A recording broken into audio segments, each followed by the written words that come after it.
Driver বলতেছে, হুজুর আমি তো গাড়ি টানতে পারতেছি না, মনে হচ্ছে আমার গাড়ির পাশে কে যেন বসা, আমার পাশের সিটে, অথচ পিছনে আমি বসা, লক্ষ্মীপুর থেকে মাহফিল করে আসতেছি। গাড়িটা বাড়িতে এসে রাখা হয়েছে, রাখার পরে আমার দারোয়ান বলতেছে যে হুজুর রাত্রিবেলায় আমি দেখলাম যে পর্দা দিয়ে গাড়ি ঢাকা। আসলে তো গাড়ির পর্দা দিয়ে ঢাকা হয় নাই, গাড়িতে ছিল খোলা। ঠিকই সিসি ক্যামেরায় দেখলাম যে হ্যাঁ, মানে সাদা দুইটা অস্তিত্ব আপনার আসলো ধোয়ার মতো, আসার পরে গাড়িটাকে কাভারের মতো ঢেকে দিল। আবার কতক্ষণ পরে তারা দৌড়া ঝাঁপ করে ওই কাভারের মতো ওইটাকে উঠিয়ে নিয়ে চলে গেল। সিসি ক্যামেরায় দেখা গেল। ভূত বলে ইসলামে কিছু নাই, কিন্তু জিন বলে আছে। জিন যদি কেউ অস্বীকার করে তার ইমান থাকবে না। গ্রাম অঞ্চলে কি ভূত থাকে না, জিন থাকে না? ভূত থাকে না, জিন থাকে। যেখানে চর্বির গন্ধ যত বেশি থাকবে সেখানে জিনের উৎপাত তত বেশি বেড়ে যাবে।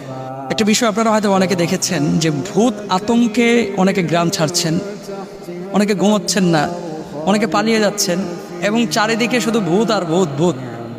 এই বিষয়টা